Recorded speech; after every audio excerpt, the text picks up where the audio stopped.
As I turn on my microphone. Madam Secretary, thank you for being here today, and thank you for our conversation last week in advance of this hearing. I look forward to our discussion on several important issues facing the Department of Interior. While I don't agree with all of your decisions or the administration's policy, I am glad that we have been able to work together on many bipartisan issues, like working to meet our treaty and trust obligations with American Indians and Alaska Natives and implementation of the Great American Outdoors Act. I'm thrilled to return as chairman of this subcommittee after serving on it for over the past 2 decades. This subcommittee oversees funding for the public land agencies like the Bureau of Land Management, the National Park Service, and the Forest Service. And as chairman, I have a unique opportunity to influence federal policies that directly impact Idaho and the rest of the nation. Since nearly 2/3 of Idaho is federal land, our federal land management policies have a direct impact on our state's economy and on the lives of Idahoans who live, work, and recreate or on or near federal lands. This is why, after a lifelong Idahoan, I've spent my career in Congress working to ensure the land management agencies are good neighbors and have the tools to manage our lands effectively and efficiently. As you know well, your department also has the sacred responsibilities for meeting our federal government's commitment to Indian country. This subcommittee, under both Republican and Democratic chairmen, has committed to addressing the greatest tribal needs, including education, tribal land management, law enforcement issues, and health issues. These continue to be nonpartisan subcommittee priorities. We welcome your active involvement working with us and our American Indians and Alaska Natives brothers and sisters. I know my colleagues also have a lot of priorities that they will want to discuss with you today, and I want to quickly mention a few things. One is to ensuring that we are not dependent upon our adversaries for critical minerals. During our meeting, you discussed the work being done to identify those resources in the United States, which is a good first step. But we also must work together to get them out of the ground. Here in the U.S., that can be done safely and in a way that protects the environment better than anywhere else in the world. And in terms of the budget, the President has requested almost $17 billion in discretionary funding for the Interior Department. At a time when our federal deficit continues to rise, in fact, it has doubled since I first joined this committee. We need to have a serious discussion about how to do more with less. I will be looking for ways to increase efficiencies, reduce duplication, and ensure that federal dollars are spent wisely with a demonstrated benefit.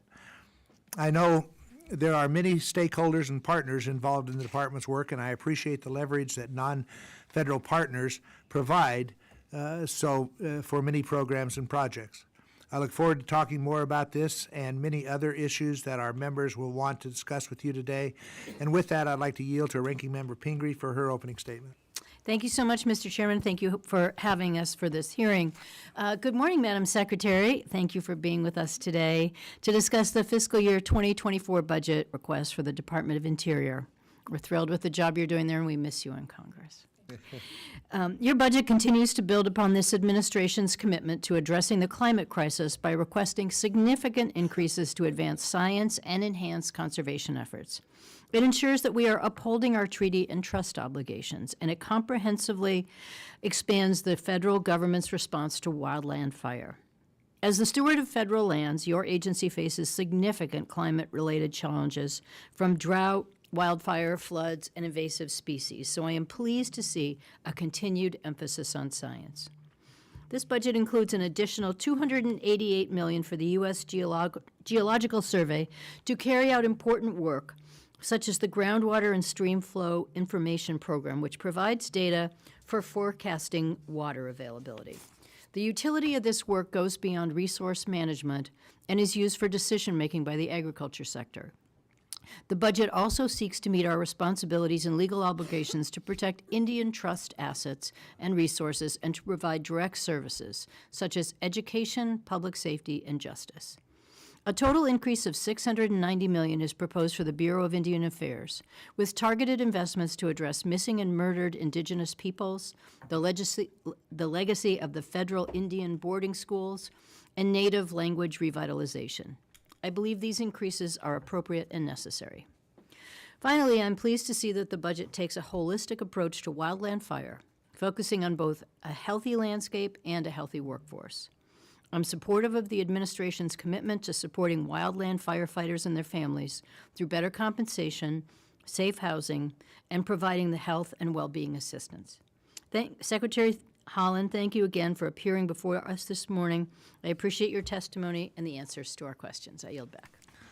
Thank you, Ranking Member Pingree. Secretary Holland, you may proceed with your opening statement. Your official statement will be submitted for the record. Good morning, Chair Simpson, Ranking Member Pingree, and members of the subcommittee. Thank you for the opportunity to testify in support of Interior's fiscal year 2024 budget request. Our 2024 budget totals $18.9 billion in current authority, an increase of $2 billion from the 2023 level.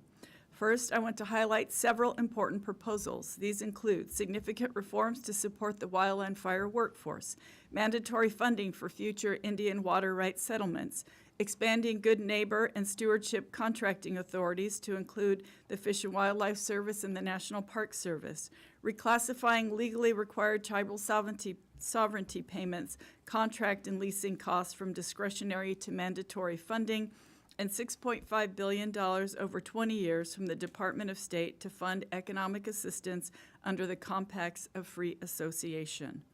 Let me begin with our Indian Affairs budget request. This administration has made a steadfast commitment to strengthen government-to-government relationships with Indian tribes. With a total request of $4.7 billion for Indian Affairs programs, investments will address missing and murdered Indigenous peoples, the legacy of federal Indian boarding schools, and Native language revitalization. BIA's budget includes $48 million for the Tribal Climate Resilience Program to support climate resilience planning, including relocation. In response to concerns by tribal leaders for public safety in their communities, the budget includes an increase of nearly $86 million above 2023. We also request $1.6 billion for Indian education programs. Notably, the 2024 request for BIE construction will support 7 school projects. Turning to wildland fire, the 2024 budget honors President Biden's commitment to address this issue to assist firefighters, supporting an additional 370 federal and 55 tribal fire personnel. Complementing the pay reforms, we also include $293.3 million for fuels management activities, an increase of $46.3 million above 2023. These investments are crucial as wildfires were noticeably higher in 2022 than the 10-year average. Stewardship of our natural resources is a core mission for us as Interior manages about 20% of America's public lands. Our request covers $3.2 billion in annual funding for conservation efforts that supports key initiatives such as wildlife corridors and youth core partnerships. The request also includes a $140 million for Fish and Wildlife Service partnership programs that support voluntary conservation on public and private lands, a key focus of the America the Beautiful initiative. To complement the $681 million for the Land and Water Conservation Fund, I am proud to propose $12 million in discretionary funding for a new tribal LWCF program, which is a top priority for tribes. At the department, science is our foundation. The USGS works with partners across the country to maintain 20,000 groundwater monitoring wells, 11,800 stream gauges, and 3,800 earthquake sensors. It also directly monitors 70 volcanoes. The budget includes $128 million that supports 9 regional climate adaptation science centers with university partners. We're also looking forward to the Landsat Next mission that will take advantage of new technologies for global imaging data. When it comes to energy, we're excited to be on our way to achieve the administration's goals to deploy 30 gigawatts of offshore wind capacity by 2030. As of last month, BOEM has conducted 11 wind energy lease sales for areas in the Atlantic and Pacific Oceans. That's more than 2.5 million acres of commercial wind energy lease areas. The budget includes over $64 million for BOEM's renewable energy program, including a $12 million increase for permitting. Onshore, BLM is also making progress to permit 25 gigawatts of renewable energy on public lands by 2025.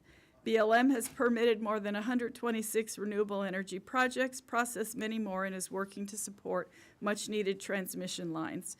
To meet these needs, we include $72 million for BLM's renewable energy program. At the end of 2020, Interior staffing was at a 10-year low of around 60,500. When fully enacted, the budget would support an increase of 4,000 personnel to over 68,000. Regarding infrastructure, our request includes more than $3 billion for operations and maintenance. In addition, there is a $1.6 billion in mandatory funding available each year through 2025 through the Legacy Restoration Fund. At the end of 2023, our LRF program will have initiated 276 projects touching all 50 states, Washington, D.C., Puerto Rico, and the U.S. Virgin Islands. Those projects will address a $3.4 billion of our deferred maintenance backlog, creating an average of 17,000 jobs per year. Overall, the President's budget for Interior invests in programs to strengthen our nation for all Americans. I look forward to doing this work together. And thank you, and we're pleased to answer questions if you have. Thank you, Madam Secretary, and again, thank you for being here today. You talked about the offshore wind. Any decision, or what are you going to do if they find it's connected with the dolphins and the whales that have washed up on shore in New Jersey and stuff? Well, of course, we are very cognizant of that issue, and we are making sure we're communicating with the folks who were studying that issue.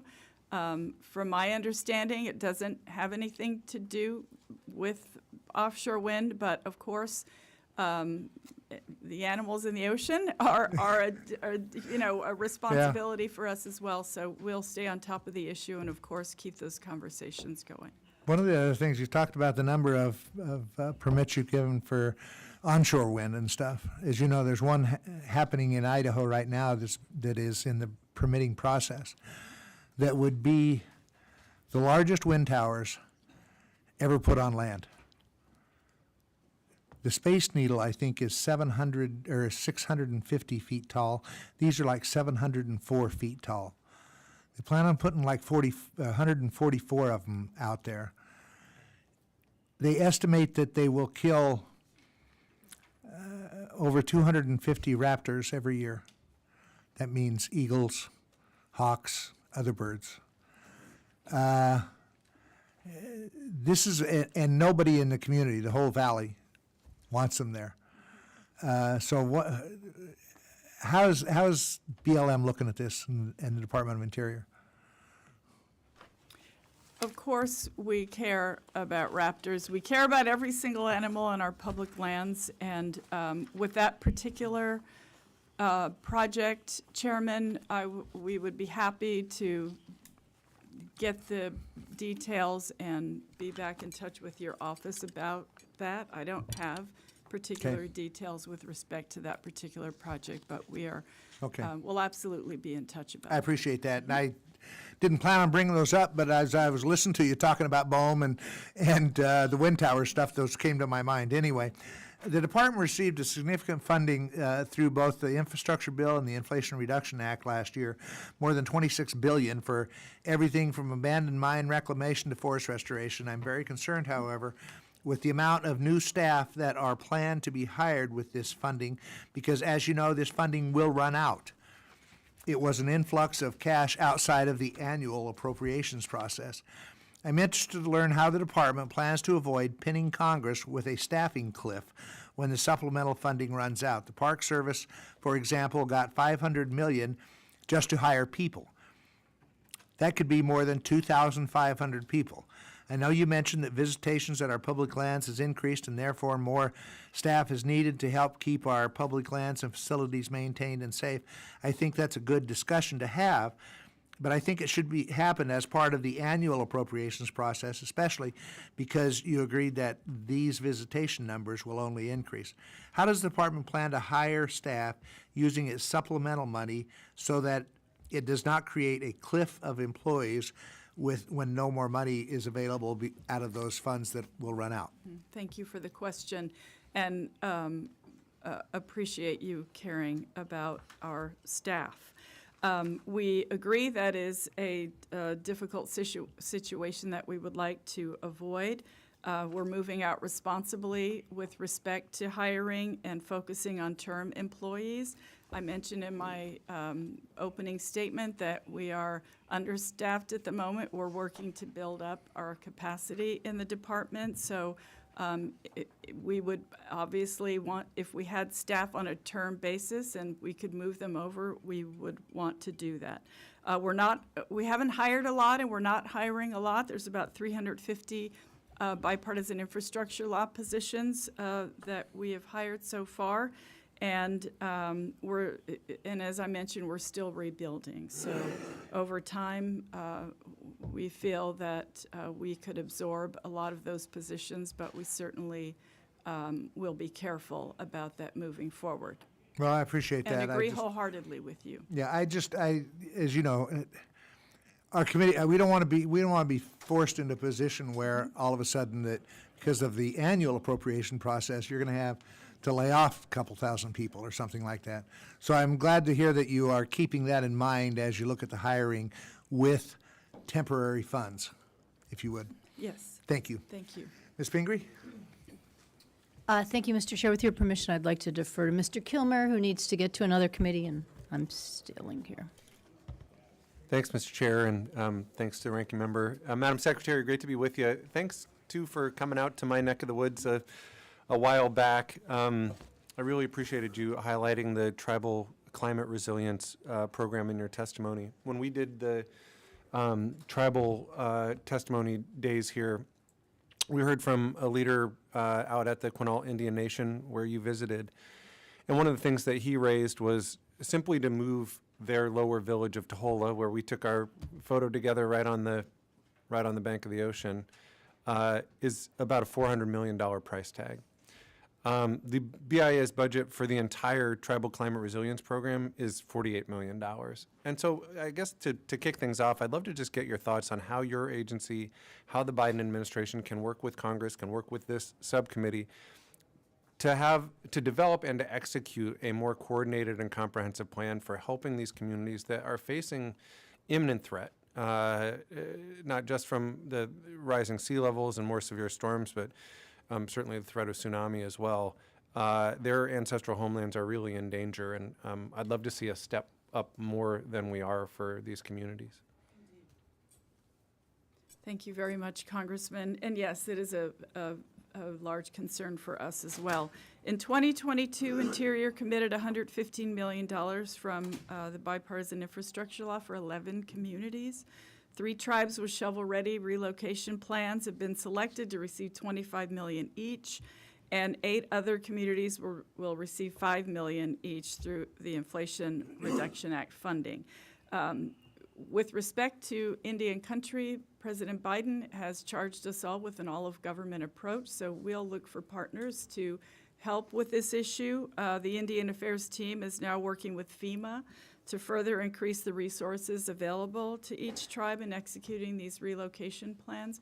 I know it's not just, these are tribes who have been there for thousands, thousands of years, and you can't just pick up and pack a suitcase and move. So we understand that, and we'll continue to work with partners to make sure that we can move forward on that, and certainly work with you. We'd love to be your partner in this. I would also just mention when I was with the Quileute tribe, they mentioned, you mentioned the all-of-government approach. They mentioned sometimes there's just sort of competing requirements from different agencies. If you use HUD funding for this, they can't use BIA dollars for that. If there are things where our committee or where Congress needs to change authorizations or change the rules so that communities can actually take advantage of a whole government approach, I think we're eager to do that. Other thing I just wanted to raise, you highlighted in your testimony some of the stark inequities facing Native American students in terms of access to education. Adequate funding for tribal colleges and universities is really important. And within that program, I'm a strong supporter of funds being made available for endowments, which allow the TCUs to have more robust endowments and help their institutions provide scholarships and conduct research and access new technology and expand and offer other academic programs. I was hoping you could just expand on the work that BIE is doing to close some of these gaps, to address some of these inequities, to deal with the poor condition of facilities, to expand TCU scholarships and adult education opportunities, and anything else you think we ought to know in terms of what's cooking on that front. Yes, thank you so much for the question. And so BIE's budget includes $190 million for post-secondary education programs, TCUs, tribal technical colleges, and scholarships, including scholarships for postgraduate education. There's another $16 million in BIE for repairs and improvements at tribal colleges and university facilities. And many TCUs leverage funding by teaming with local and national businesses to provide training partnership opportunities for Indian students. And yes, thank you for mentioning the all-of-government approach. TCUs receive funding from BIE, the Department of Education, and the USDA, which includes support for endowments. So we'll keep working together with those folks and certainly understand your concern. And Thank you. Before I yield back, I just want to invite your engagement on something that you worked on when you were here and that we're continuing to work on. The U.S. Commission on Civil Rights put out what was called the Broken Promises Report, detailing all of the ways in which we fail tribal communities. Senator Warren and I introduced last Congress a bill called the Honoring Promises to Native Americans, to Native Nations Act. We're going to reintroduce that bill and would love to just get any feedback or partnership from you and your team on that. So with that, I yield back. Thank you, Chairman. thank you.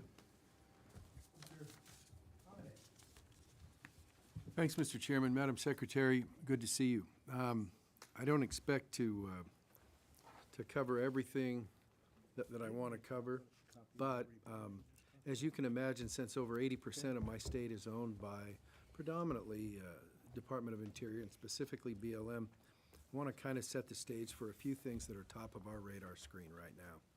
First and foremost is the Bureau of Indian Affairs.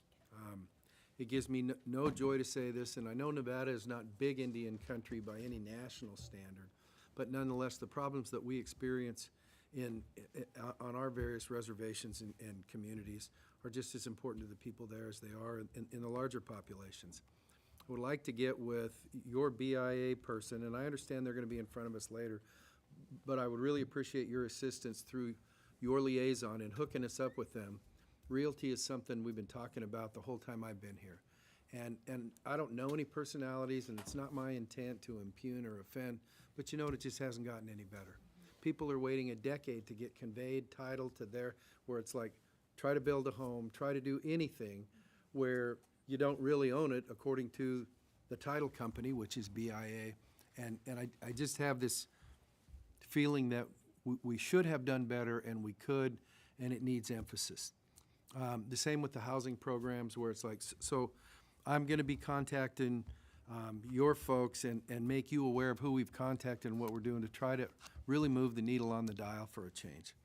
I'm also sure you're aware of what the problem is going on in Oahe with the school and BIA contamination of a plume underneath the school there.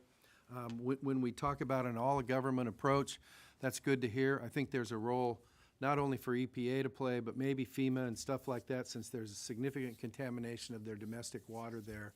There's a lot of jurisdiction mixing the local school district as well as the local tribe, as well as generally EPA. So we're going to be darkening your doorway, if you will, in the near future to make sure that we have your leadership on that.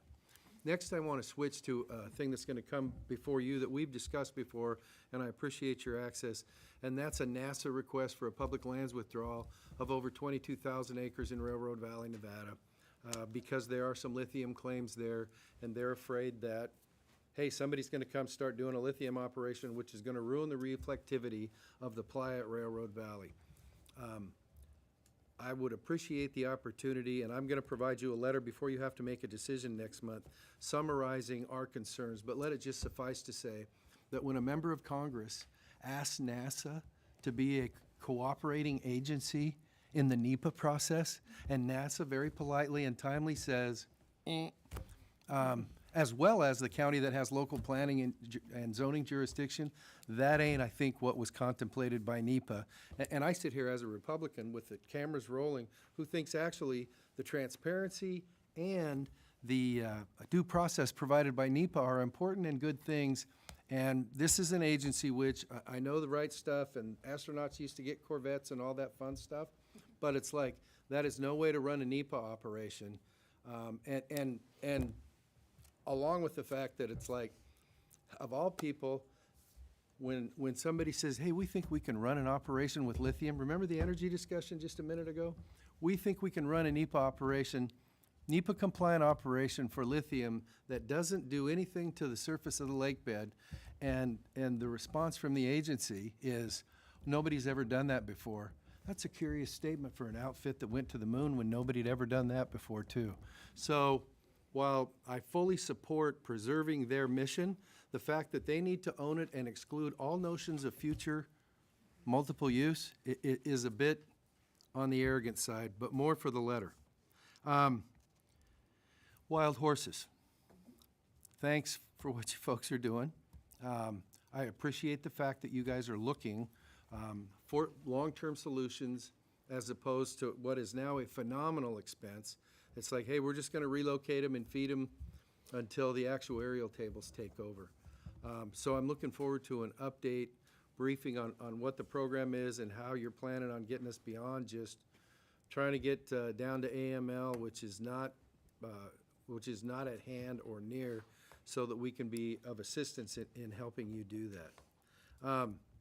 I want to talk to you about employees for a minute. I try to be in every one of your district offices once a quarter. I don't make that, but I try to be there because you got over 80% of the land. When you talk to those managers, field office managers and district managers, and it's like, so how's your manning doing? Womaning, whatever I'm supposed to say. Personnel, that's an old term too. How's your human resources doing? And it's like, hey, listen, we're dependent on the office, 60% staff, 70% staff, whatever. He said, well, where are they? What's the problem? When they talk about the lower GS, the 6, 7, 8, 9s even, it's like, well, we've got plenty of jobs, but nobody can afford to take them. And you say, well, what's the affordability thing? Obviously in Nevada, it's housing, whether you're leasing, whatever. I know your folks are doing extraordinary things for the fire crews. We're leasing blocks of rooms in motels and stuff like that. But when you look at things like the locality pay that's available for some people in the western part of the state, the difference in salary between, for instance, a GS8 in Winnemucca versus Reno is about $20,000 a year. Now, that's a nice, statement. But then when I find out that there's a long history of providing housing to parks people, and not that that's a bad thing, but it's like, so my challenge is, what I'd like to talk with you guys, it's like, how do we solve that problem? Because if we're carrying positions on the books, which quite frankly are unfillable, then that's, and I didn't mean to go on that, but on all that, I see my time has expired, but I look forward to talking offline substantively about the solutions to those problems. Absolutely. Our door is open for you, Congressman. We'll be happy to have all of those conversations and appreciate your Thank you, input. Thank you, Mr. Chair. Madam Secretary, recently in response to a request from our committee, you provided a letter that highlighted some of the difficult cuts that would occur at the department if we were to return to the fiscal year 2022 funding levels. So I know you've prepared some of that. I just think since this is a budget hearing, I'd love to hear a little bit of some of the highlights of the challenges you think you would face.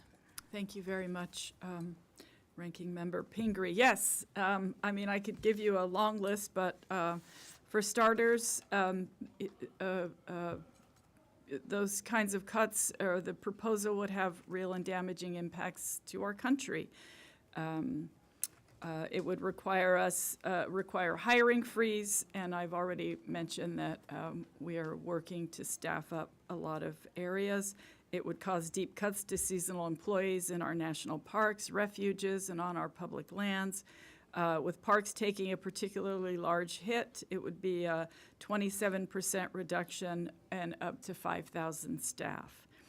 And that would translate to visitors seeing a significant drop in park operations and things that they require, empty trash cans and clean bathrooms and so forth.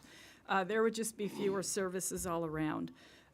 It would also reduce the number of wildland firefighters we have, between 1,000 and 1,700 positions. And all those acres of fuel management that we feel we need to do in order to try to stay on top of things. As you know, wildfires go by years now instead of seasons. It would be a catastrophic risk during the upcoming fire season. And also with respect to firefighter pay, which is something they deserve. When bill ends, that means a 50% reduction or 20,000 cuts to firefighters' pay. It would also stall work on dam modifications. It would be risking flooding in some of our most vulnerable areas. We've seen the snowpack on a lot of our mountains. It would, when that flooding comes down, it'd be difficult to deal with. We could lose over 1,500 tribal law enforcement personnel and over 500 teachers and school staff at the BIE schools, along with a 25% cut for BIE K through 12 schools and programs.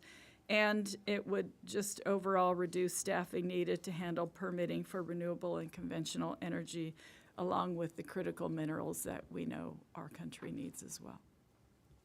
Thank you for that. Just a little follow-up on the, one of my questions was about the tribal public safety. Since that was a common theme in our tribal witness hearings, request for more public safety and justice, it looks like the 2024 request is $67 million. You've just mentioned how many we would lose if we go back to FY22. But of that $67 million, how will that make an impact on the needs that we heard of during our tribal witness hearings? If the cuts are implemented? No, I'm curious about, so I got that you said we might lose 1,500, but I'm curious, does $67 million go very far, or how far can we go in meeting the demand that we heard about the other day? Right. Well, of course, I think the $62 million would help a tremendous amount for tribes across the country. And I know that yes, we do have a very long way to go.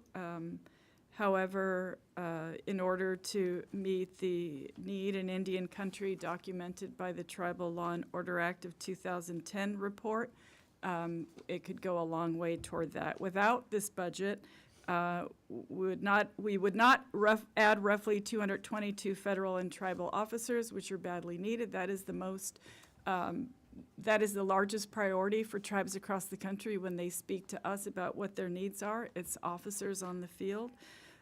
It would not add 120 federal and tribal positions and investments needed to improve operation of BIA-funded detention and correction facilities. That is also a priority of tribes. And it would reduce other public safety and justice programs to meet court-ordered requirements to the Navajo courts and delay needed maintenance and operating requirements at tribal courts across the country. So it doesn't seem like a lot, but it's a lot for Indian country. Mm-hmm, mm-hmm. Well, thank you for that, and thank you for putting the increase in the 2024, as you mentioned, certainly was one of the biggest items that we heard about consistently from the tribes. And I think along with that, the chair mentioned, making sure that it's an adequate pay so that they're not just training new officers and then losing them to local municipalities or other places. So that seems critically important. And thank you. I yield back. Thank you, Mr. Zinke. Thank you, Mr. Chairman and Madam Secretary. You won't find this in the brief book, but thank you for your work with me on the Blackfeet tribe. As the gentleman from Oregon has said, that we've made a lot of promises, but not a lot of promises kept. In the case of the Blackfeet, we'd like your commitment that you'll continue to work with me and make sure the promise that was made to the great tribe is met. We'll always work with you.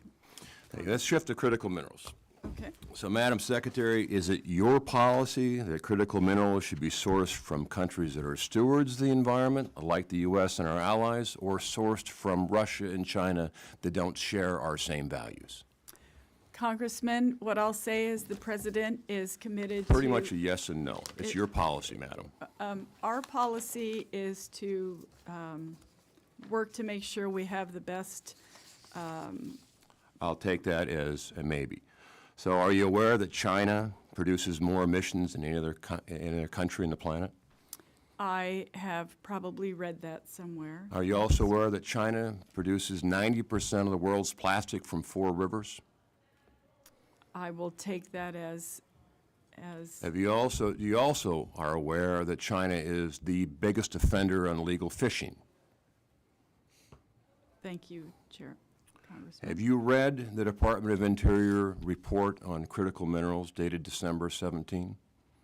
December 17th of 2021? 2017. 2017. I have not read that full report from 2017. Are you aware that China controls by proxy production the supply chain of critical minerals that are critical to both the EV world and defense? Thank you for that information.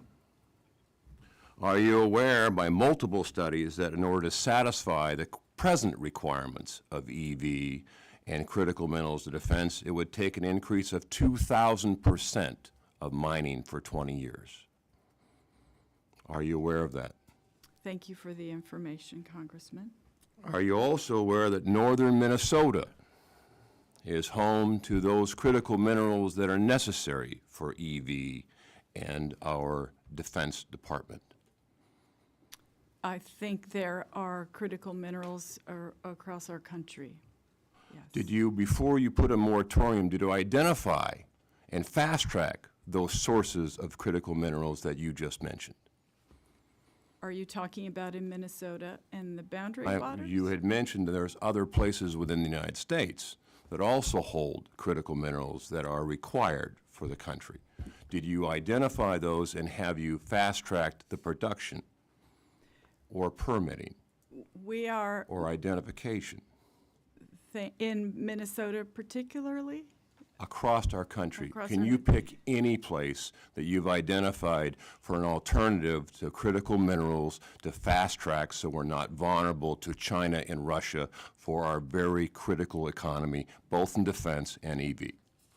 We are working currently on identifying those critical minerals. That is with the U.S. Geological Survey, and of course, But you would identify, and you would agree that not having the critical minerals identified and produced in this country would present a security problem and prevent us from moving ahead on multiple issues, and we're vulnerable to China for very critical components of our economy. Would you agree? Congressman, I know that energy independence is a priority of President Biden. Thank you. Let's shift to one of my favorite topics, the Aleutian chain. As a SEAL, I've spent a lot of time in the Aleutian chain. So would you agree that pregnant women, either indigenous, native, or not, deserve access to health care? Absolutely. Well, would you agree that the village of King Cove deserves that same access to health care?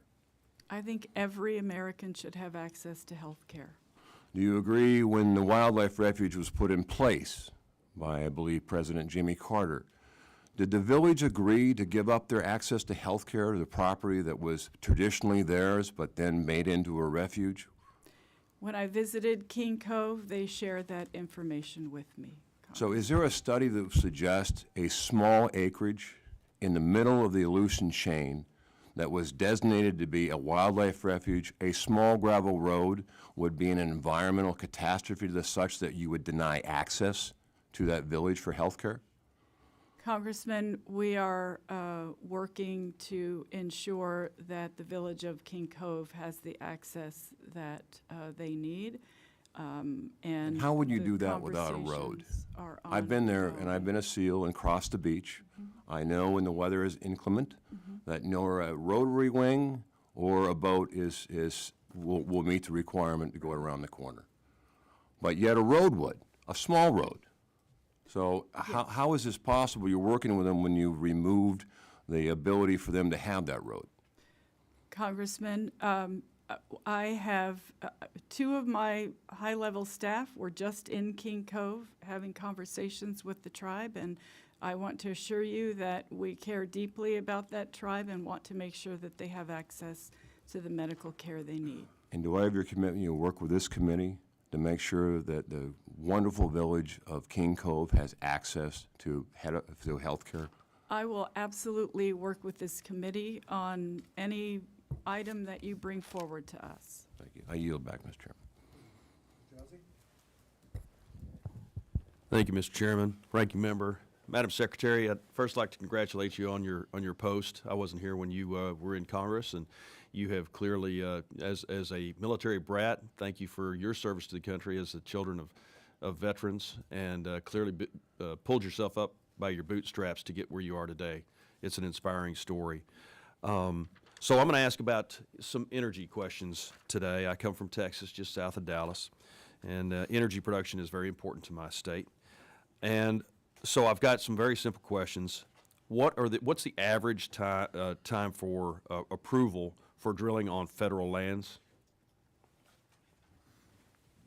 The average time to approve a permit to drill after they have the lease. I couldn't tell you the exact time, but I know that since I have been in this office, that those permits have been pushed through. We're working very hard to make sure we can be efficient in every single permitting opportunity that we have. Can you tell me what percentage of your employees are working from home at this time? Well, I think the Department of the Interior is unique in that we have a lot of employees who work out in the field. For example, our scientists, the USGS, a lot of folks, they have an office, they don't go to their office because they're working in the field. I can get that number to you. If you want a percentage or an actual number, I'd be happy to try to answer that question in a more detailed sense when I get back to my office. Okay, I appreciate that, because I don't think that the Department of the Interior, but I think the federal government as a whole, Washington, D.C., even the mayor of Washington, D.C. has said, please come back to work, federal employees. And I think all of our departments are notably behind the civilian populace because they have a job and they got a guaranteed paycheck, not going to work. And I'm pretty sure that there's probably a direct correlation between the lag time of getting these permits done and how many employees are actually at work. I think that's a very direct thing that's occurring there. So let's shift gears a little bit to carbon capture and sequestration. And the BOEM is already 5 months behind schedule on draft regulations for the OCS, long-term sequestration. Can you tell me when we're going to see something from the BOEM on that subject? Since they're already 5 months late, how much longer are we going to have to wait for that? I will get you an exact date as soon as I get back to my office. I couldn't Okay. tell you at the moment, but I'd be happy to get back with you and let you know exactly when. I think you don't need to answer this question, but I'm also curious how many folks at BOEM are actually at work or working from home. I think there might be a correlation there. So let's go ahead and go on to the 5-year lease program. So for the first time since 1980, since this program was instituted, DOI is already a year late in issuing the new 5-year program for offshore oil and natural gas leasing. When can we expect to see that? I've heard it's the end of 2023. How is it that we're a year late on something that's that vital to our nation's economic and energy security needs? And so what's the plan going forward? How many of these folks are working? How many of these folks aren't? Because a 1-year lag on this issue is absolutely unconscionable in a time of worldwide possibility for war and energy insecurity. So when are we going to see that thing? Thank you, Congressman. So just so you know, the previous administration abandoned the effort on the 5-year plan. We picked it up again. We expect the final plan out in September, and after the required review period, it will be effective in December. This September? Yes, sir. Okay. So it's been said that there might be 11 sales, there might not be any. Can you confirm that there's going to be some lease sales in this 5-year plan? I can't essentially pre-decide what the 5-year plan will say, but I can say that when it's out in September, we will all know. Okay, so is that decision up to you? Well, BOEM is, I'm not the scientist, I'm not the data people, but BOEM works on it. It comes through many, many eyes, including mine, and then after that, it's approved. Okay. One final question. The IRA mandated Interior hold 2 lease sales in the Gulf of Mexico that BOEM had previously analyzed, lease sale 259 by March 31st of this year, and lease sale 261 by September 30, 2023. In both lease sales, Congress specified you shall conduct the lease sales in accordance with the record of decision approved by the Secretary on January 17, 2017. That is, Congress ratified the lease sales as described in the 2017 record of decision.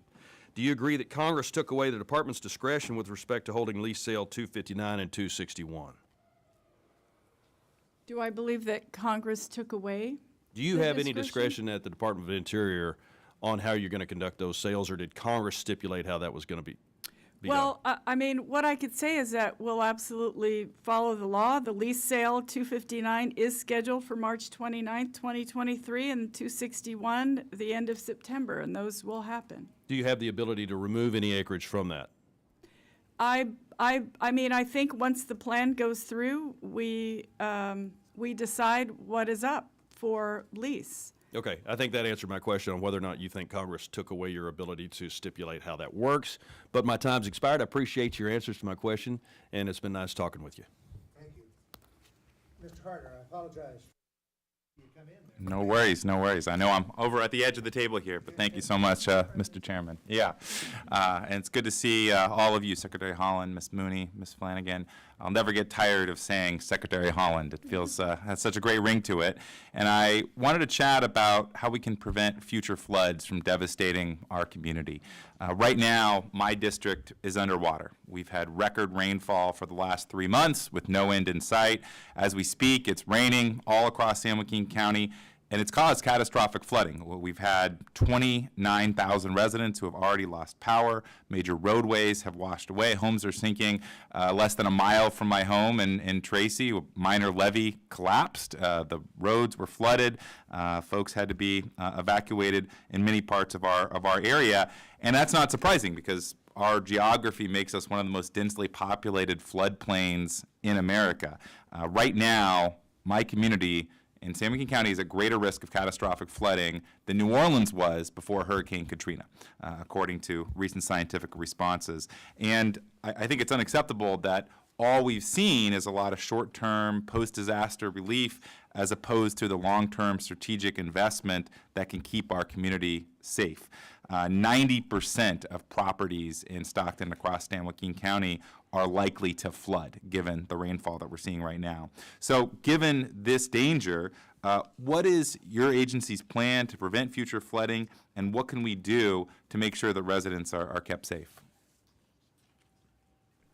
Congressman, first, I just want to let you know that our heart goes out to the folks who are dealing with this, and we've seen all the reports, and of course it is devastating, and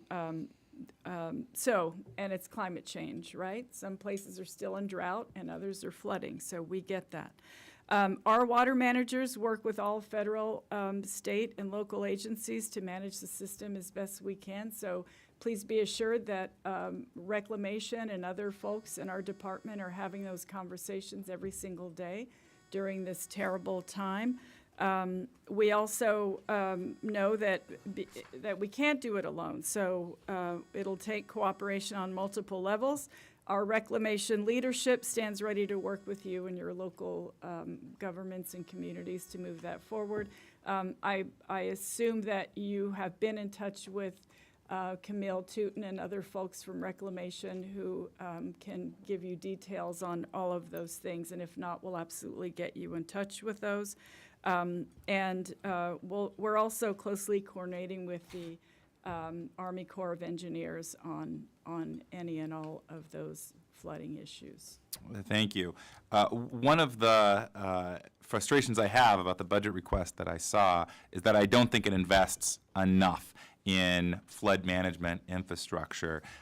Estimates that I've seen are that we need, just across our state, $34 billion over the next decades to upgrade those dams, those levees. We saw what happened with the Orville Dam, where, you know, many, many years of deferred maintenance led to a collapse that threatened the lives of folks all across the community. And it takes a lot more money to rebuild a dam than to make sure that we're doing more to fix those dams and levees. And unfortunately, we are currently investing about half the amount of money in water infrastructure to keep communities like mine safe. What do you think we could be doing to make sure that those investments go up? And are you open to talking about other ways to make sure that the interior budget that you supervise is investing more in that type of infrastructure that I think is needed? Thank you so much for the question. And so I can say that Reclamation has invested $240 million in fiscal year 2022. The bipartisan infrastructure funds for 46 projects to address the aging infrastructure. So even though it looks like the budget seems flat, there is investments from the bipartisan infrastructure law and the Inflation Reduction Act to account for, to help some of these issues. Reclamation included an additional $649 million for further aging infrastructure projects in our spend plan for 2023 as well. Thank you. Just to say, I think in our state, we need about $1.4 billion per year in investment in flood infrastructure. So I appreciate the help. I think a lot more is going to be needed. Climate change is creating a lot more precipitation in our area. One last thing that I wanted to get your thoughts on, which is the proposed Delta Tunnel, which is a project that would actually take some of that water from our farmers, from our area, ship it down to Los Angeles and Beverly Hills. It would increase the salinity of our land. Do you have thoughts on that project? I know that the Interior Department is reviewing permitting on that, and would love a close look from the department on a project that I think would be very harmful to our area. We'll absolutely take a look at it, and we're happy to be in touch with you and your office to specifically discuss that issue if you'd like, of course. Thank you so much. Yes, of course. Thank you. Ms. McCullough. Thank you so much, Mr. Chair. Madam Secretary, welcome back to this. Welcome to the subcommittee. I know you testified when we had Member Witness Day back a while ago when you served in the House, and we all have a lot of overlapping hearings today. I'm on the subcommittee as ranking member, where I work firsthand on national security interests, making sure that our nation has what it needs to be safe and strong, not only for today, but for tomorrow. And Mr. Chair, I know you're going to do a great job working on a lot of our shared values. We'll see what your number is, and we'll look forward to working with you on that. But I just have to give a shout out to Chair Pingree and all the great work she did in fiscal year 22 and 23. You have a broad mission. You have obligations to Indian country, conserving our lands, protecting biodiversity. And I want to ask a question on Indian country, but I was coming up from the Defense Committee when I understand another question was going on about the decision on the Boundary Waters Wilderness Canoe Area, as we affectionately call it, the BWCA.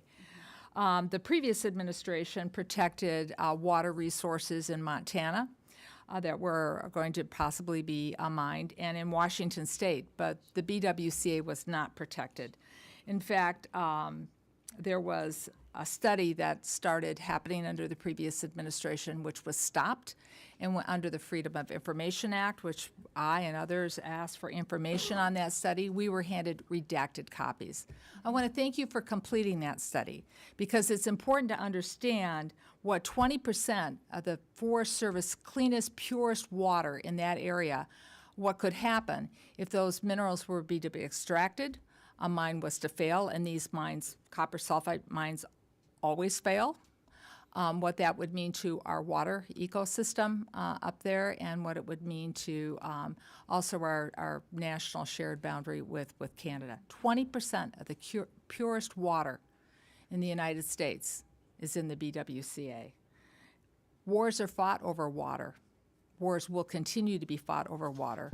And water is a resource which we fail, especially some of us from water-rich states, sometimes to really put an economic value on it, but it also has a moral value. So I want to thank you for that.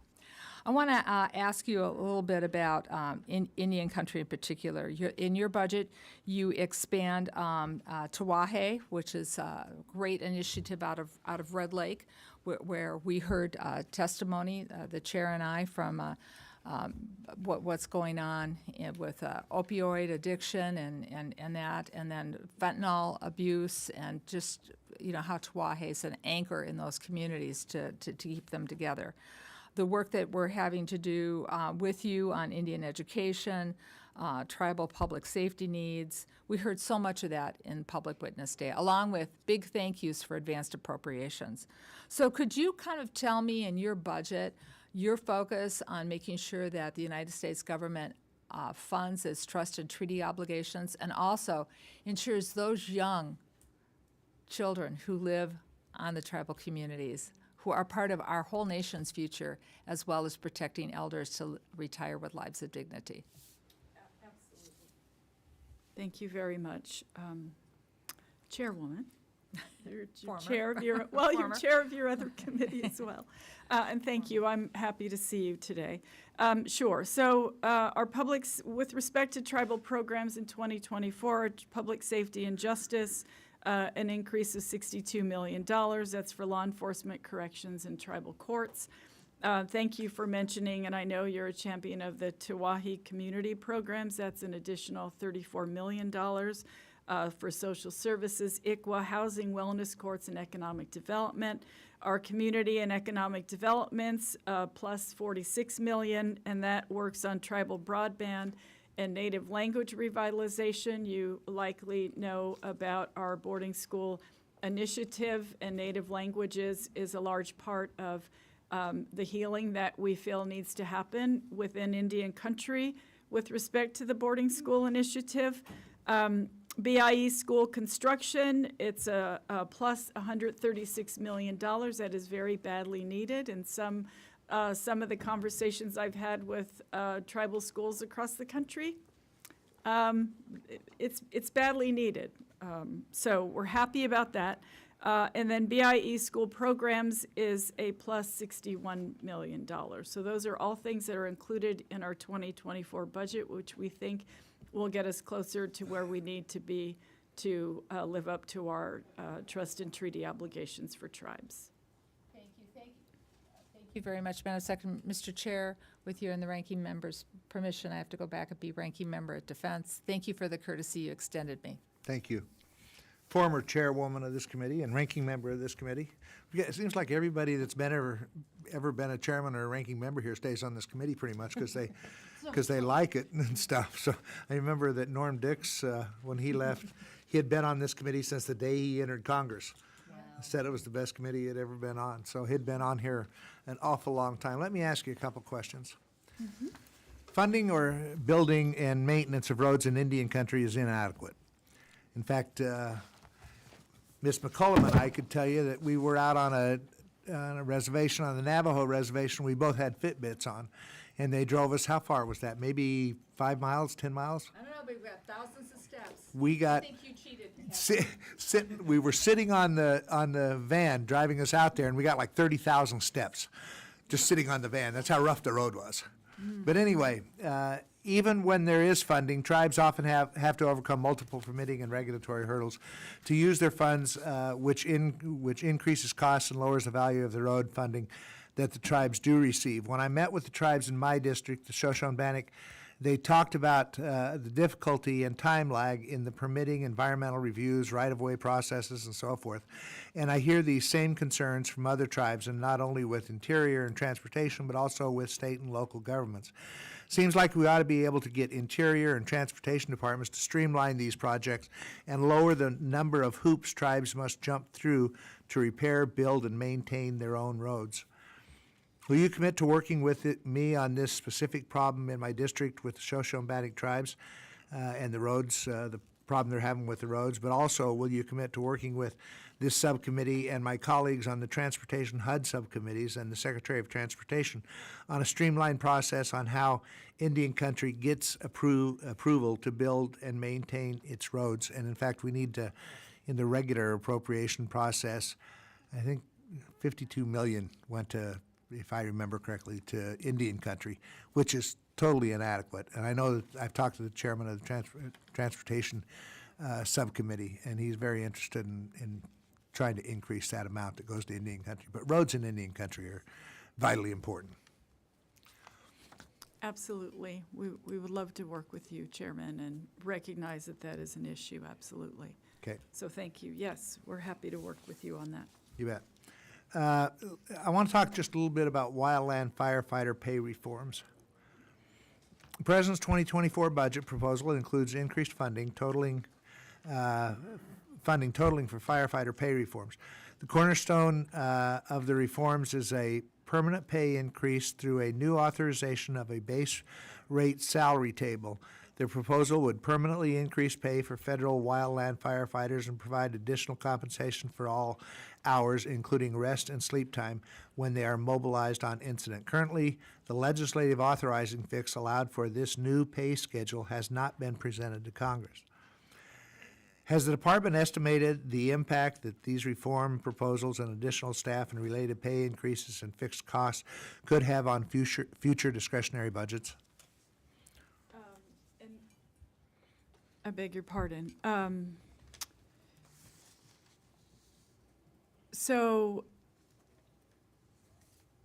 we understand the issue. So we have worked on this issue for a long time. Because it's important. We are increasing it by $72 million in 2024 for those pay reforms. And just want you to know that this is a priority of ours. We recognize that firefighters are, they're saving our communities. They are, they're doing all they can to fight these fires, and we as a country need to support that work. I fully agree with that. I was just wondering if we've looked out at 2025, 2026, 2027, what that's going to do to future discretionary parts of this budget. And that's, that's something that we need to look at as we put this in place. Yes, and we're happy to have that conversation with you as well. Okay. But we are happy that we moved for an increase for this 2024 budget. Additionally, we've heard from tribes about how increasing the pay of federal employees only further exacerbates the hiring and retention problems for tribal firefighters. Does the department's proposal cover tribal firefighters as well, not just those in BIA, but also for the tribes? And does the department's budget provide for funding to tribes to execute the pay increase? We not only have problems with firefighters and tribes training firefighters and then them going to higher paid positions in other places. But as Ms. Pingree mentioned with law enforcement, same thing happens. Yes. It's like tribes are the training grounds for everybody, and if they can get a job at a higher pay, then they go. Somehow we've got to address that. But this will kind of exacerbate that problem, which doesn't mean it shouldn't occur. But have we thought about does this affect the tribes, or does this cover the tribes also?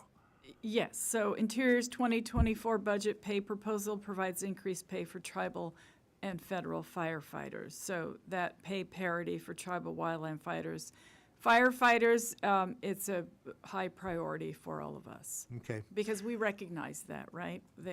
Yeah. We want to make sure they can stay in their communities and do the work that they want to and not be drawn away by higher pay. Yeah. They should get what they're due. Lastly, what conversations has the department had with the authorizing committees of jurisdiction on the pay reforms, and should no authorizing fix be passed by the House and Senate, what part of the pay reforms would the department be able to execute this year?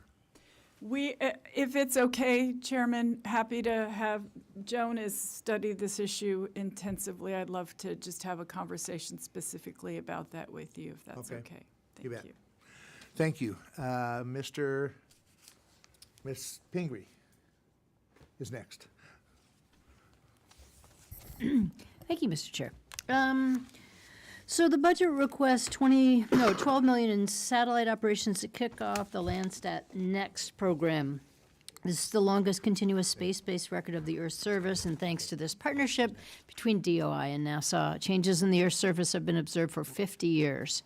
The data has applications in areas as agriculture, cartography, geology, and forestry. So could you just tell us a little bit more about how this budget builds on the change, and what's the difference between Landsat 8 and 9?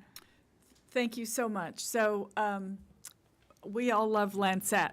Landsat Next will unlock new capabilities for the next generation of Landsat users with new applications for research on water quality, crop production, plant stress, snowpack dynamics, and that's planned to launch around the end of 2030. So it will basically extend the over 50-year continuous observation record of Earth's land surface with several upgrades, increase the frequency of observations, produce better imagery with finer resolution, which we think is helpful to the scientists, and it will collect more than 20 times the data as Landsat 9. So it's just bigger and better. Wow. And that gives us, it's awesome, in a word. Sounds great. Sounds like, I mean, it's certainly something that's critically important with our changing weather and all the other issues. Absolutely. I want a parochial issue here. I want to do a parochial issue on Maine's offshore wind.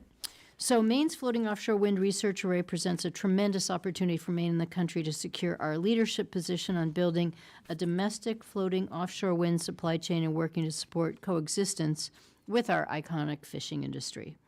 Before submitting the application for a federal research lease, the state went through an extensive site assessment and a stakeholder process, which included many public meetings with interested stakeholders and existing ocean users. I understand that after the state's application was submitted to BOEM, the U.S. Coast Guard issued a draft port access study that puts the project at risk. So I'm just curious about what you're doing to ensure that the state's preferred site is allowed to move forward without delay, so we can ensure that this project can move ahead, supporting many of our shared offshore wind economic development and environmental goals.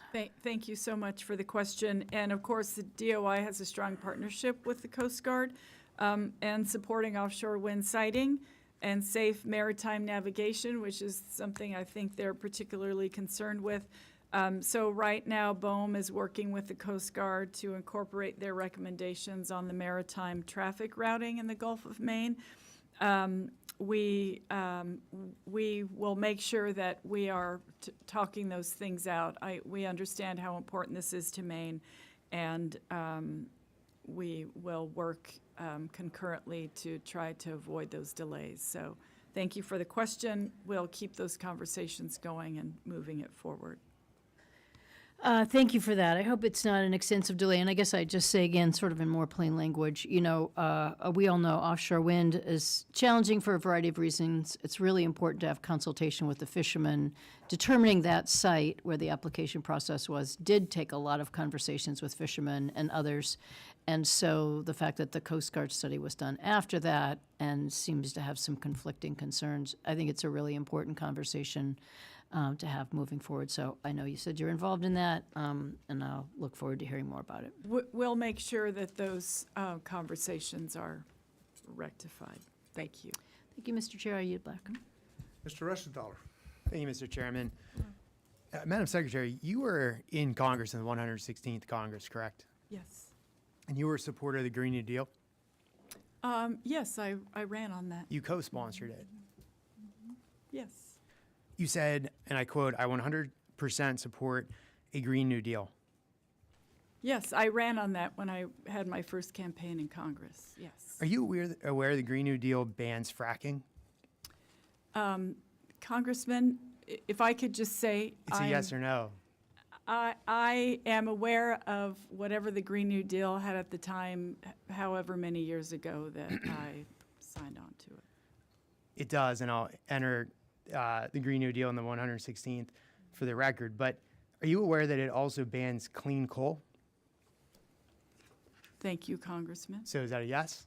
I don't, honestly, it's 2023, You were a and I you were a probably co-sponsor of the bill. Are you aware it bans clean Yes, coal? I am aware of, I'd be happy to look it up and refresh my memory on the bill. I sponsored a lot of I can bills. read you I the sponsored and resolution. co-sponsored a lot of bills when I was in Congress. You also said you 100% support a Green New Deal. Are you aware also that the Green New Deal bans oil and gas leasing? Thank you, Congressman. Is that a yes? If you're telling me and you're reading it from there, yes. All right, so you would agree that the Green New Deal bans fracking, bans oil and gas leasing, and bans clean coal. Do you still support the Green New Deal?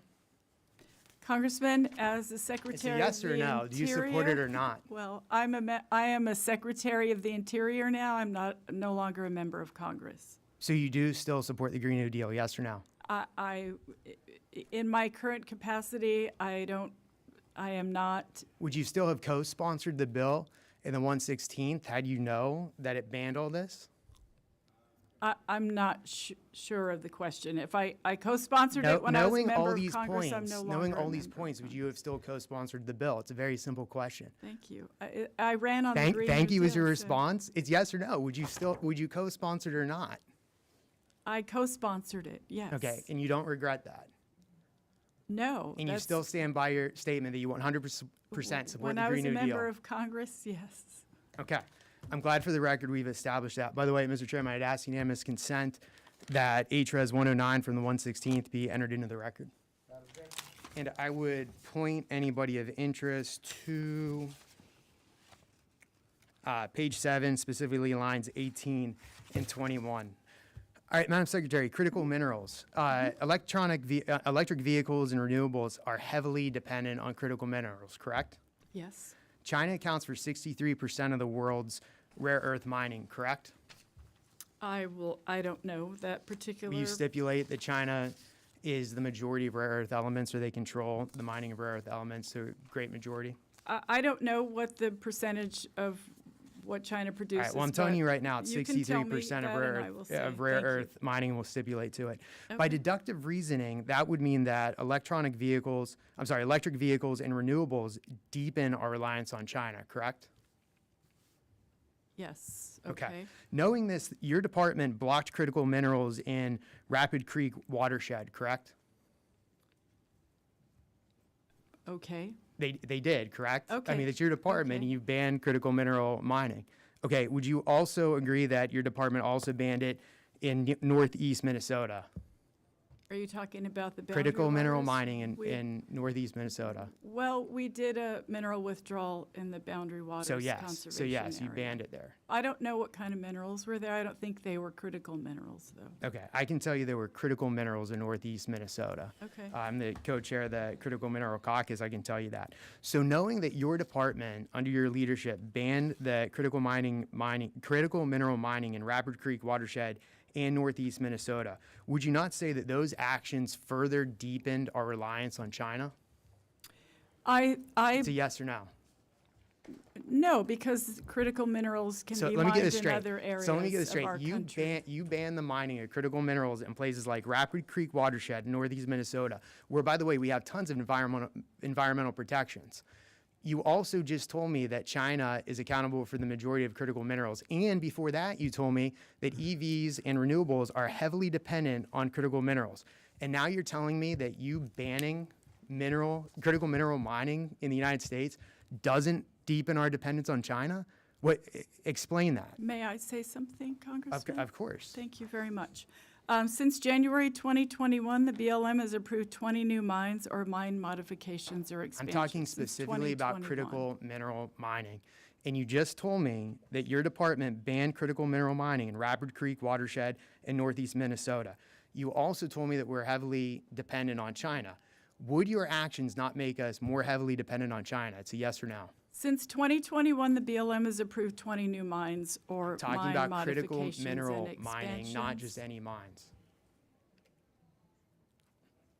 We're approving Okay. we're approving Okay. mines. Well, And we also- any reasonable person would look at the actions you have taken and concede that your actions have made us further dependent on China, particularly rare earth elements. But with that, I yield back. Okay.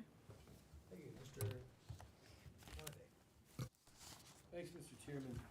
Madam Secretary, Yes. just a couple of quick follow-up things. Okay. I want to let you know that we're planning on, your IG did a nice job of addressing some concerns I had regarding work of the Solicitor's Office at the Interior level for purposes of the aforementioned NASA public lands withdrawal.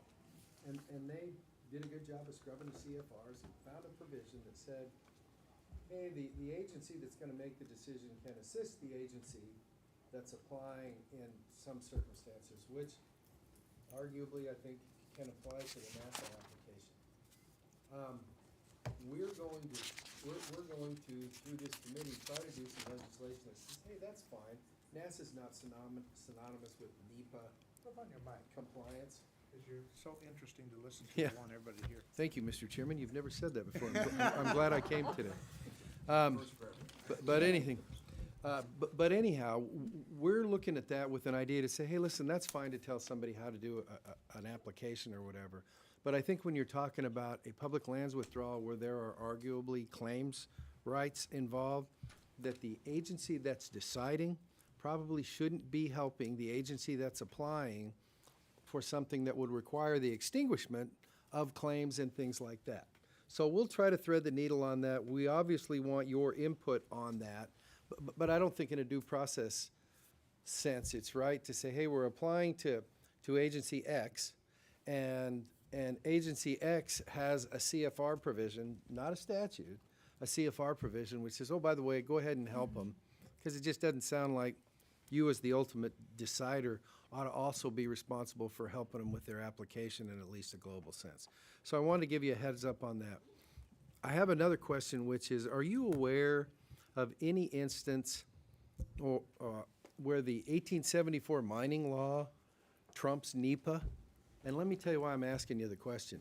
There have been some folks that said, well, NASA's afraid in this thing about, oh, maybe the 1874 mining law will allow somebody to mine that playa and destroy NASA's whatever. And it's like, I'm unaware, unless I missed it. NEPA is NEPA. It isn't subject to the 1874 mining law or anything else like that, unless I've missed something. So I'll ask you that question, knowing that you probably don't know that off the top of your head. If you do, fire away. But we're going to be following up on that because it would be unique to me to find that out. And then the last thing I want to bring to your attention for follow-up purposes, there was recently a designation by the White House of a new area in southern Nevada.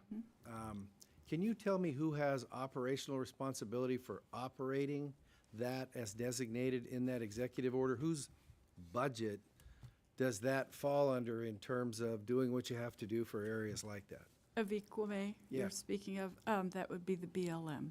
Okay, so it's fair to let Ms. Stone Manning know, hey, we'd kind of like to know how you're going to pay for operating this not as public land, but as special public land. Absolutely, and she'll be happy to have a conversation with you about that. Great. Thank you, ma'am. I yield back, Mr. Thank you. Chairman. Thank you, Mr. Congressman.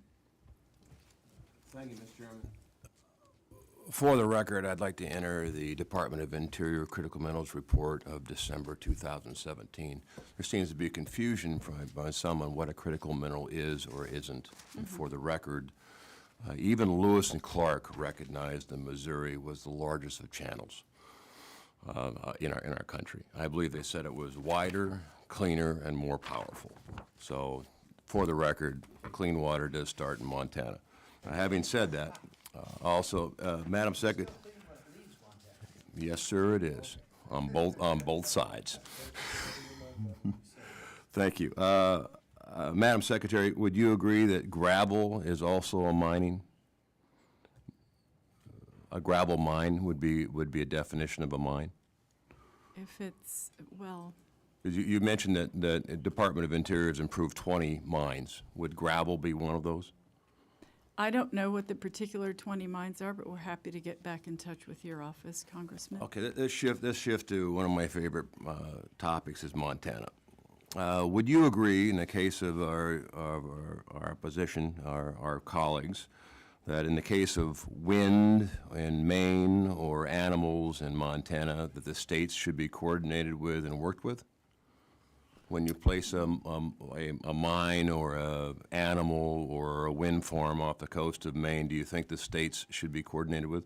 We really work hard to make sure that we're in contact with all local communities and stakeholders in any, Well, I'm glad you project say that we that, do. because your secretarial order, 3410, restoration of bison on prairie grasslands.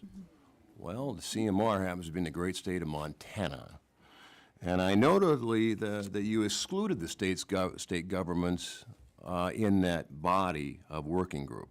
Was that an oversight, or do you intend to make a correction that the state should have a place on the table when you're talking about moving bison in the great state of Montana?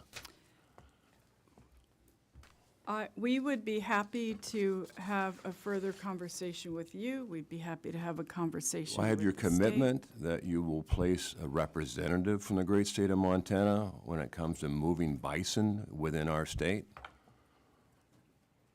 We will obviously be in touch with any stakeholder with respect to any of the issues that our department manages.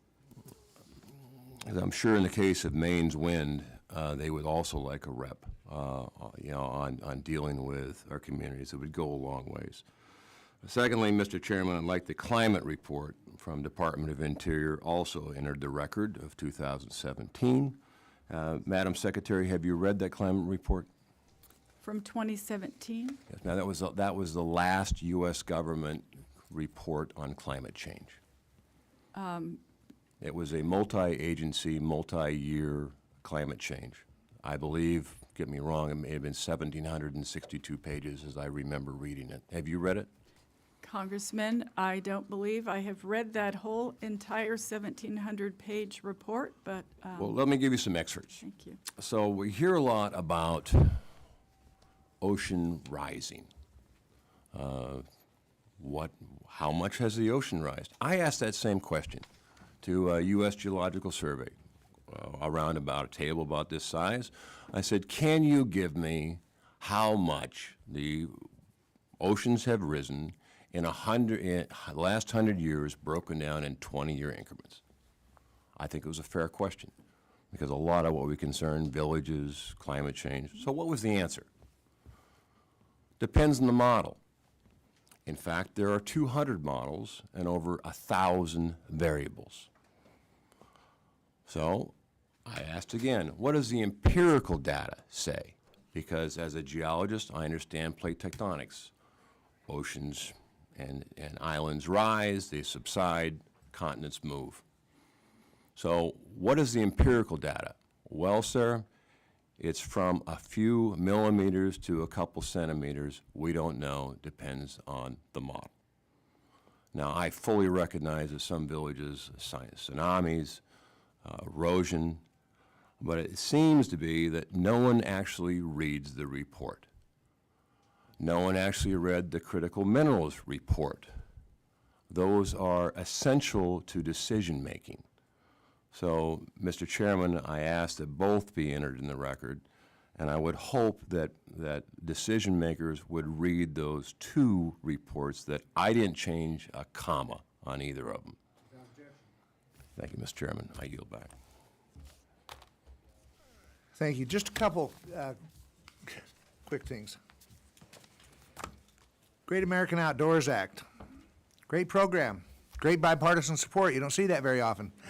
You don't see that very often with a couple secretaries sitting around the table talking about the great work of the Great American Outdoors Act. I won't ask you specifically now, but I'd like a follow-up, if you could, on what we've done with the Great American Outdoors Act, what to address the backlog and how that's going, how much of it is being used in planning versus actually doing work on the ground, because what we thought when we enacted that was actually to get work done. And sometimes we spend a lot more time, as some people around this table have told me, on planning than we do on actually doing things. So if I could get a follow-up on that, if you'd get back to me on that. Absolutely. One of the other things that, critical minerals I knew would come up, and it has come up, obviously. You said that we are researching where the critical minerals are in this country and stuff. I've read several reports from the USGS, and they know where they are. Just because a critical mineral is found someplace doesn't mean that you can go mine it, though. Problem is trying to get permitting to mine some of the critical minerals that we really should be mining, and we can do it in an environmentally safe manner. And we need to balance that again. I mean, there are other factors that come into whether you permit or mine or not in some of these places. So I understand that, but we need to get busy on providing some of these critical minerals for in this country, because it's not only national defense, it's not only battery technology, all of that kind of stuff that all of us want. So it's a difficult issue.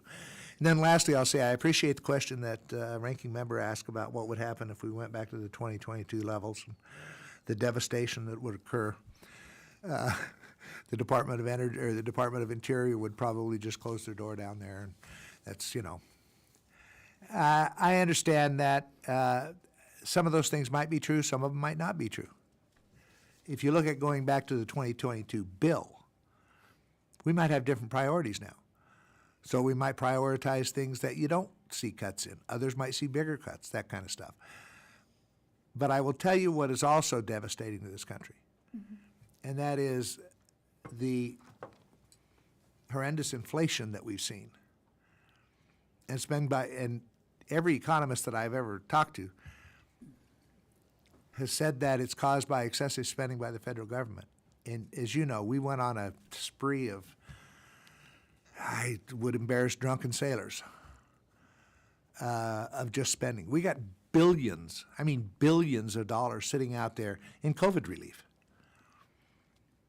And we can't find out where it is, or I guess we can find out where it is, but we're not taking the time to find out where it is, or haven't over the last few years. We didn't even, when we passed the $1.9 billion COVID relief bill, we didn't even look and find out if it was necessary. We didn't find out how much money was still unspent in the other COVID relief bill that were bipartisan.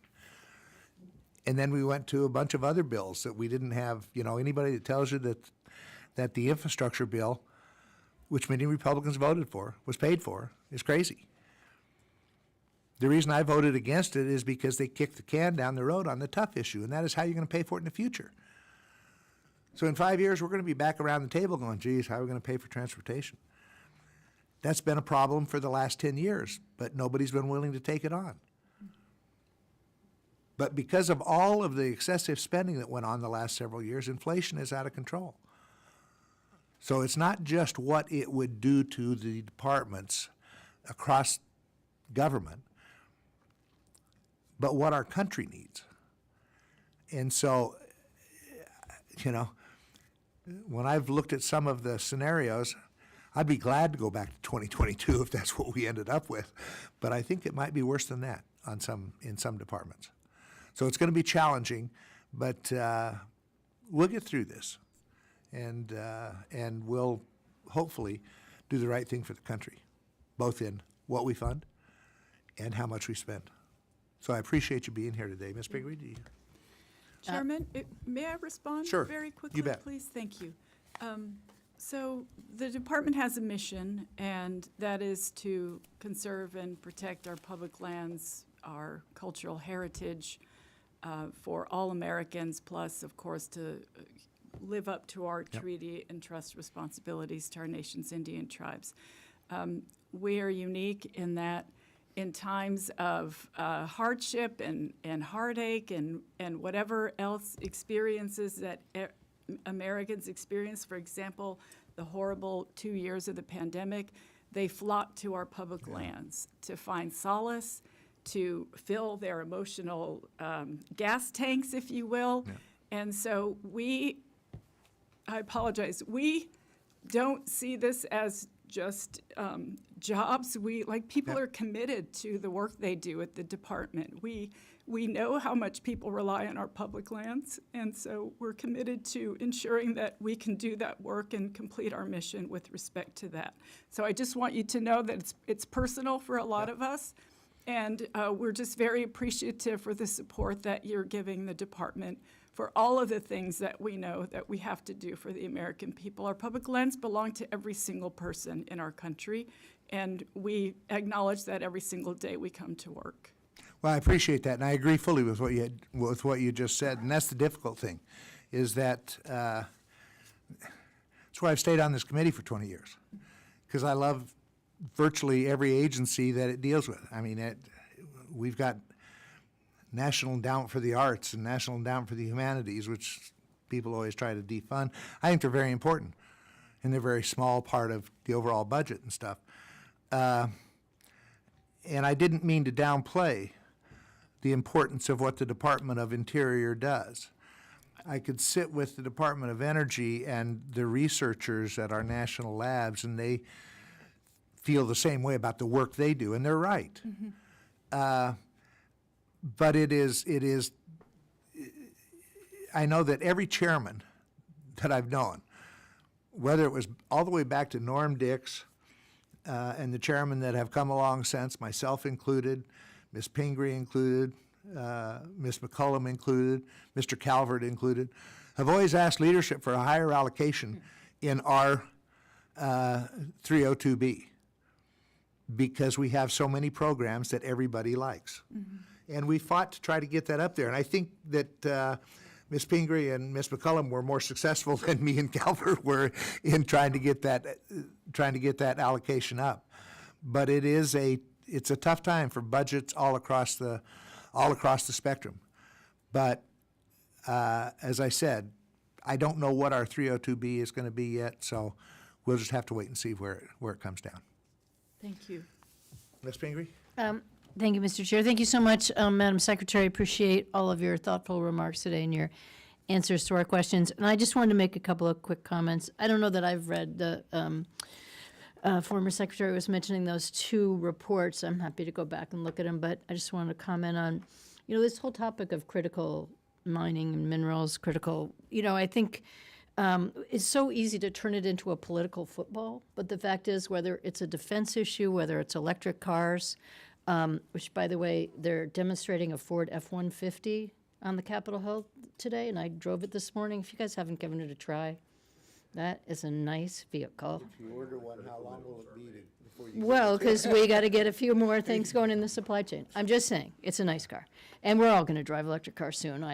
But my point is, it might be a good roundtable conversation for this committee, because we got to bring it into the realm of, okay, as Mr. Amade said, we can get to the moon. We got to figure out how to do mining in a way that doesn't, my state has significant mining laws. They're very concerned about mines. We also have a lithium deposit that people are talking about. But how are we going to be able to do that if we don't really have a serious conversation about what is the next stage of technology work and how does the permitting process work? It just seems like it would be a really useful conversation for us to have, because for one way or the other, we're going to end up having to deal with this issue. And it just can't be this sort of political football. Do you know how much we need, it's all in China. It's everywhere. And it's everywhere, not just the boundary waters. It's in my state. It's probably in your state. It's all over the place. So I just want to say it's 2023. We got to figure this out. And I just have to say, on sea level rise, I don't know about all those models. I'm happy to look at it, but I represent coastal communities. I live in a coastal community. Half my earmarks last time were thinking about, maybe I shouldn't say half, but are about dealing with my communities that got sewer problems, water problems. The very waterfront, the working waterfront is sinking. There isn't a town in my state that isn't already dealing with sea level rise. So to us, it doesn't matter what model it is. You get a severe storm. We had one on Christmas Eve Day this year, and all of a sudden, your coastal businesses are underwater. Or you can't afford to get insurance anymore because the insurance company doesn't want to cover you, or you can't get a mortgage at the bank. So, we're way beyond having a model that tells us whether or not it exists.